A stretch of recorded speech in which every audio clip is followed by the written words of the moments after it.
不動産屋さんが語る家にまつわる実話怪談です。これは今から20年以上前、私がとある南半球の国に住んでいた時の話です。私は当時不動産関連の仕事をしておりまして、親類の家の改築をお手伝いすることになりました。その家は都心から離れた郊外にあり、敷地も部屋を建てますには十分な広さがありました。そこで親類が購入直後、早速建築業者と私2人で中を調査するために物件に赴きました。すると最初に目についたのは、門扉の横にある郵便ポストが何者かに壊されていたことです。それは長い棒の上に小鳥の家がついているような簡単な木の素材のもので、その棒が鋭い刃物か何かで真横から切り落とされていました。誰がこんなことをしたのか、とても気になりました。しかしその日は業者を案内するために来ていたので、後で被害届を提出しておきましょうということになりました。一通り見終わり、玄関の扉を閉めて数段ある階段を降りたところで、さっきは気がつかなかったあるものが目につきました。その階段の一番下のところに、沖縄のシーサーあるいは神社の狛犬のような高さ40センチくらいの小さな石像が左右一対置かれていました。ところが向かって左の石像は大丈夫だったのですが、右側の石像はなぜか首から上がなくなっていました。切り口がまるで鋭利なもので切り取られたようになっており、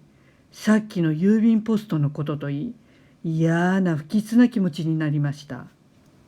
2人でその石像の周辺を探してみると、組の部分が後ろの茂みの中から見つかり、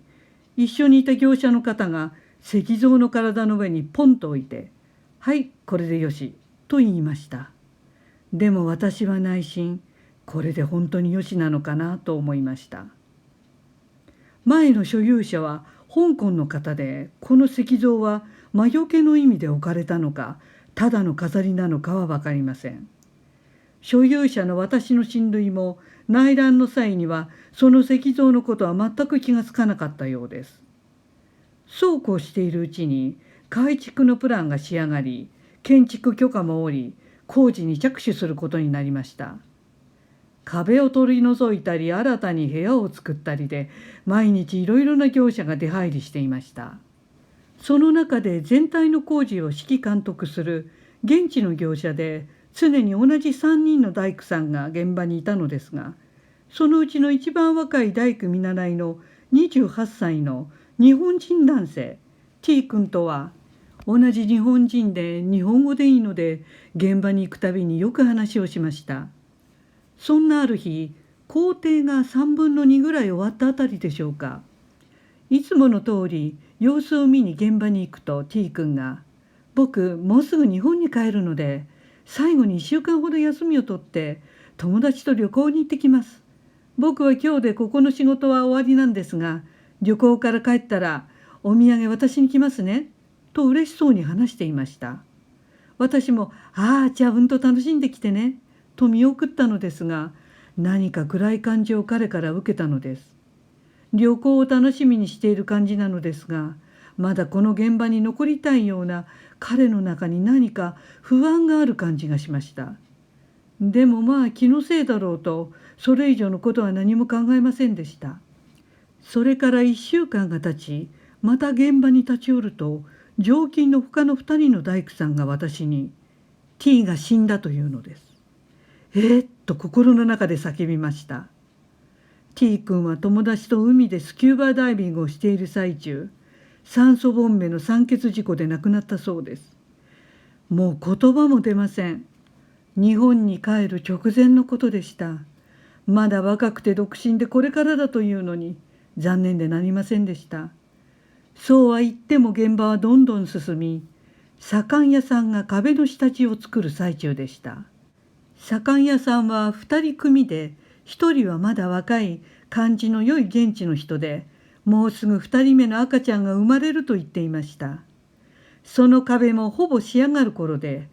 また現場に行くと常勤の指揮監督している大工さんらが、今日は葬儀なので早めに終わるというのです。よく聞くと、例の若い方の左官屋さんが運転中の事故で亡くなったというのです。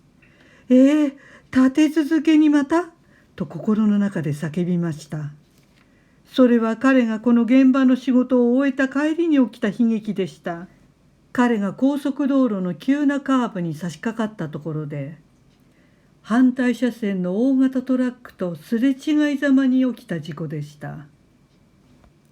そのカーブの遠心力でトラックの荷台をつなぐ鉄の部品が外れて、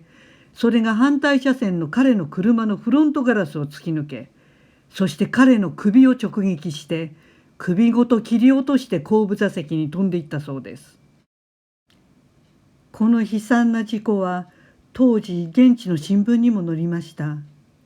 私はふとあの玄関下に置いてあった